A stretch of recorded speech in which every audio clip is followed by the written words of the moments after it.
Bonjour tout le monde, aujourd'hui à Parlons Otaku, découverte manga, Jujutsu Kaisen.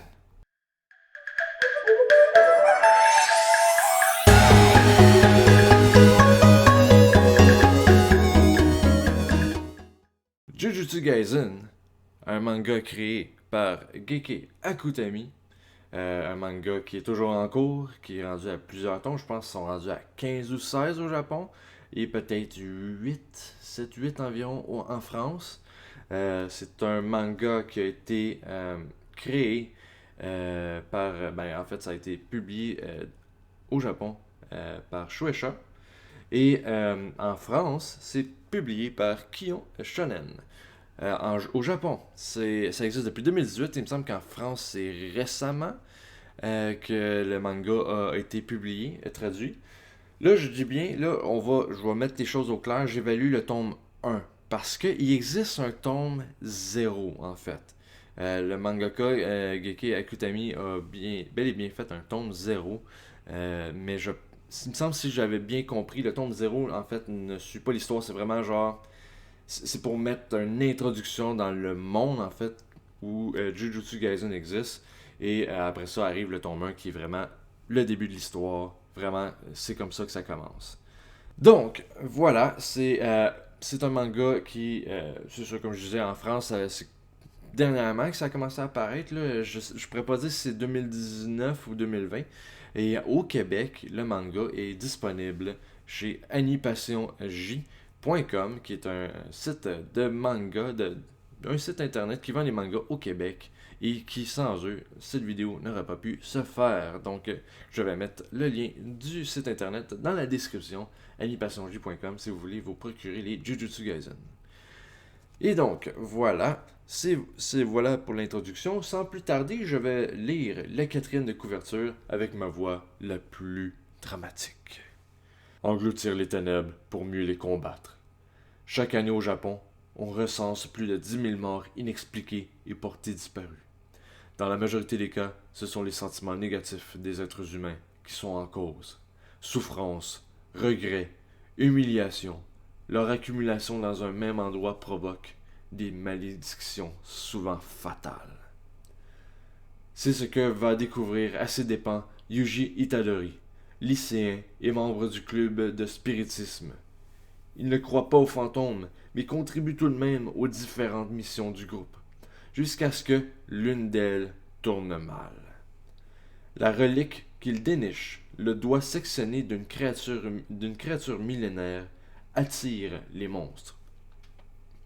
Le jeune homme n'hésite pas une seconde. Il avale la relique pour conjurer le mauvais sort. Le voilà possédé par Ryomen Sukuna, le célèbre démon à deux visages. Contre toute attente, Yuji réussit à reprendre le contrôle de son corps. C'est du jamais vu. Malgré tout, il est condamné à mort par l'organisation des exorcistes. Une sentence qui ne pourra être repoussée qu'à une seule condition: trouver et ingérer tous les doigts de Sukuna afin d'éliminer la menace une fois pour toutes. Et pour ça, l'adolescent va devoir s'initier à l'art occulte et mystérieuse de l'exorcisme. Monstres assoiffés de sang, combats épiques et magie surpuissante, découvrez la nouvelle bombe Dark Fantasy au cœur d'une lutte millénaire entre exorcistes et démons. Comment garder son humanité alors même que le mal se tapit au plus profond de soi? Quand même une grosse description pour un tome, je vais être ben honnête, c'est quand même 4 paragraphes. 4 paragraphes de description. Très descriptif en fait de ce qui se passe dans le premier chapitre, on va être ben honnête. Au moins j'avais peur qu'il décrit tout le manga au complet, puis je me retrouve justement à lire exactement en profondeur la quatrième de couverture. Mais ce n'est pas le cas. Donc, attendons-nous à l'histoire. L'histoire, en fait, ça semble être quand même assez une histoire typique de shonen. On a un personnage qui, contre toute attente, va vraiment tout faire pour vaincre le mal, mais pas grâce en fait, à cause de la mort de son grand-père. Yuji va visiter régulièrement son grand-père à l'hôpital qui, lui, est en phase terminale d'une maladie que j'ignore en fait. Et son grand-père va lui dire à Yuji de faire le bien dans sa vie, puis d'aider les autres. Et à cause de ça, pour une raison X dans ma tête, Yuji va décider que, alright, pour aider les autres, ça va être au point de devoir affronter des monstres, tu sais. D'affronter les monstres, tête baissée, puis let's go, on fonce dans le tas. Ça, ouais, ok, c'est peut-être pas le plus logique, on peut dire, dans une histoire, mais ça semble quand même assez compréhensible, on peut dire, c'est assez... J'accepte un peu cette explication, on va le donner comme ça. J'accepte un peu cette explication. Et donc, vraiment, dans le premier chapitre, on découvre, exactement comme le quatrième dit, Yuji est dans un club de spiritisme. Pas parce qu'il croit aux esprits, mais bien sûr parce que le club de spiritisme n'obligeait pas Yuji à rester après l'école. C'était en fait une des seules raisons. Parce que Yuji voulait aller voir son grand-père après les cours et ne voulait pas être dans des obligations d'un club en particulier. Et donc, il avait accepté de rejoindre le club de spiritisme qui était sur le point d'être dissous parce qu'ils étaient juste 2. Et là, bien sûr, ils sont rendus 3, donc le club de spiritisme peut œuvrer à ses activités. Et Yuji, lui, avait trouvé une relique qui était un doigt. Et il avait passé, en fait, le doigt aux membres du club de spiritisme qui voulaient faire une mission en pleine nuit. C'était-tu en pleine nuit? Je suis plus sûr que c'était en pleine nuit en fait. Mais il voulait faire une mission avec le doigt pour essayer de découvrir les esprits qui se cachent dans l'école. Et pendant ce temps-là, notre cher Yuji n'était pas là. Et c'est malheureux, mais en fait, le doigt attirait vraiment les mauvais esprits, les monstres, spiritisme qui rôdent dans l'école. Et donc, les deux se font attaquer, mais vont se faire sauver par un personnage du nom de Megumi. Et après ça, bref, combat va arriver. Yuji arrive et va décider. Parce que lorsque Yuji remarque que genre, ok, il ne pourra pas vaincre vraiment les monstres par lui-même, et Megumi aussi était dans de sales beaux draps, si on veut, il en avait plein les bras. Et Yuji va décider de prendre la décision de carrément avaler le doigt de Ryomen Sukuna, le doigt qu'il avait trouvé, et va se faire prendre en contrôle par Ryomen Sukuna, qui est ultra puissant, pour être bien honnête. Il est le plus puissant, en fait, des créatures, des monstres de cet univers, en tout cas de ce qu'on peut comprendre au début. Je n'ai pas lu les autres tomes, là, mais c'est un ultra puissant des créatures. Et on pensait que Yuji allait mourir, allait se faire détruire par Ryomen Sukuna, et après ça, Ryomen Sukuna va être en liberté. Mais non, Yuji va être capable de contenir Ryomen Sukuna dans son corps et reprendre le contrôle. Et donc, il va se faire capturer par les exorcistes. Mais pas capturer, mais genre prendre en charge par les exorcistes qui vont lui dire tu as 2 choix. Soit tu meurs parce que malheureusement tu as mangé ce doigt-là et on ne peut pas te laisser en vie, on peut pas laisser la chance à Ryomen Sukuna de revenir sur notre monde. Soit tu meurs ou tu acceptes de nous aider à réavaler tous les membres restants de Ryomen Sukuna et après ça que tu vas mourir. Et après ça, on va te tuer. Parce qu'en fait, l'idée c'était que s'il tue Yuji en ce moment, qui a juste avalé un doigt, mais Ryomen Sukuna existe encore avec ses autres membres qui sont là. Et donc, il y a toujours une menace qui peut détruire l'humanité. Et donc, c'est ça. Donc, ça règle plus ou moins le problème avec Ryomen Sukuna. Ou sinon, puisqu'il a avalé le doigt, il est plus facile pour lui de détecter les autres membres du corps de Ryomen et donc de les avaler. Et après ça, lorsque tout a été consommé en une personne, mais ils vont tuer Yuji. Ils vont exécuter Yuji. Et donc, Ryomen Sukuna est enlevé de la map pour de bon à jamais. Donc, c'était ça la logique. Et disons que, sans vouloir trop spoiler, mais Yuji va contourner la question, en fait, et va répondre à sa manière en disant que je vais vous aider, mais ça veut pas dire que j'accepte de mourir. Donc, c'est comme ça. Et donc, va être pris en charge par un des professeurs de l'école d'exorcisme de Tokyo, qui s'appelle Gojo, et avec avec Megumi, il va former une équipe jusqu'à temps qu'ils vont, ils vont rencontrer l'autre élève qui va être une femme du nom de Nobara. Nobara. Donc, voilà, ça c'est en résumé l'histoire qui est quand même assez bonne, assez beaucoup d'action. L'histoire est vraiment intéressante.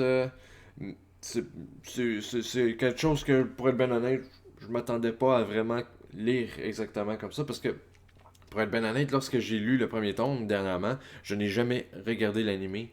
Je n'ai jamais vraiment lu quoi que ce soit pour être spoilé. C'est vraiment ma première impression pile de ce manga du nom de Jujutsu Kaisen. Et donc c'est ça. Donc je m'attendais pas vraiment à une histoire aussi chargée, pour être bien honnête. Dès le début, je m'attendais peut-être à quelque chose comme, je vais te donner un exemple, Naruto, qui commence tranquillement pas vite et monte, mais non, on est rapidement mis dans l'intrigue en fait de l'histoire. Et donc ça, je pourrais donner vraiment une bonne note à l'histoire reliée à ça. Le seul problème, c'est qu'il y a un gros hic que j'ai avec l'histoire. Si je me souviens bien pour avoir cherché, c'est le premier manga de Gege Akutami. Et ça paraît un petit peu parce qu'il y a effectivement Gege, je sais pas si c'est volontaire, mais le mangaka a mis beaucoup de références sur d'autres séries shonen et peut-être un peu trop à mon goût. Je vais vous expliquer. Le personnage principal se nomme Yuji. Yuji fonce toujours tête baissée. Fonce dans le tas sans réfléchir. Il vraiment veut protéger le plus ses amis. Alors je dirais bonjour Naruto. Bonjour Naruto, vraiment il fonce dans le tas, là. Fonce dans le tas. Après ça, il va rencontrer, en fait, quelqu'un qui va être son professeur. Et le professeur, là, je vais vous montrer une image, puis je vais vous le décrire pour ça sur Spotify. Le professeur, attendez. Le professeur qui est juste ici, qui est une personne avec les cheveux en spike et qui porte un bandeau sur sa face. Alors je dirais bonjour Kakashi, qui se nomme en fait Gojo, mais je dirais oui, bonjour Kakashi. Un de ses coéquipiers dans sa classe, en fait dans son groupe de 3, encore une fois bonjour Siri Naoto, groupe de 3, son coéquipier en fait se nomme Megumi, et Megumi est un peu comme ici, je le montre ici, encore une fois je vais le décrire sur Spotify. Megumi, cheveux noirs, agit un peu en solitaire, reste toujours tranquille, pas d'émotion, est toujours énervé par Yuji, alors je dirais bonjour Sasuke. Et après ça, arrive la fille du nom de Nobara, qui elle est carrément, comment je pourrais dire, vraiment la fille. Attendez. Voilà. Et voilà. La fille que je pourrais dire qui va toujours voir de haut Yuji. Peut-être pas. Elle a peut-être pas une attirance envers Megumi comme le personnage que je veux faire référence, mais elle a vraiment une attitude de genre. Vraiment comme. Elle a un caractère et vraiment. Celle qui connaît pas mal au niveau technique toutes les informations des exercices. Alors je dirais ici bonjour Sakura. Et donc vraiment, il y a vraiment un trop gros lien avec Naruto. C'est ça mon point. Mon point, il y a vraiment un trop gros lien avec Naruto. C'est comme si on pourrait dire, on va prendre le concept de Naruto, mettre ça au lieu d'être un ninja des exercices, et on va mettre un peu d'horreur là-dedans, puis mettre vraiment des monstres dedans. Donc c'est un peu... En tout cas, pour le premier tome, c'est un peu la critique au niveau de l'histoire que je peux te donner. Parce que je trouve vraiment, oui, je comprends la référence, mais elle est beaucoup trop là. Elle est vraiment beaucoup trop là, un peu trop présente à mon goût. Ce qui fait un manque d'originalité sur un certain point. Mais sinon, c'est vraiment le seul point négatif à date que je peux donner au premier tome. Et comme là, bien sûr, j'ai comparé à Naruto, je sais pas est-ce que ça change au fur et à mesure que les autres mangas de la série suivent. Je peux pas savoir. Mais pour l'instant, c'est mon point négatif au niveau de l'histoire. Si on y va pour le reste, on y va au niveau des combats. Les combats sont vraiment bien détaillés. C'est vraiment pas intriguant, mais vraiment on est entertained, comme on pourrait dire en anglais. On est vraiment motivé à vouloir voir les combats. Sérieusement, les monstres sont vraiment bien dessinés, ils sont vraiment bien différents chacun les uns envers les autres. Et les techniques d'exorcisme sont vraiment bien ancrées et vraiment bien intéressantes. Pour être bien honnête, Yuji ne combat pas avec l'exorcisme de la même manière que Megumi va combattre l'exorcisme avec l'exorcisme et que Nobara va combattre avec l'exorcisme aussi. Donc c'est vraiment intéressant de voir leur style de combat qui sont chacun très différents et à la fois on pourrait peut-être dire un peu complémentaires. Et donc voilà.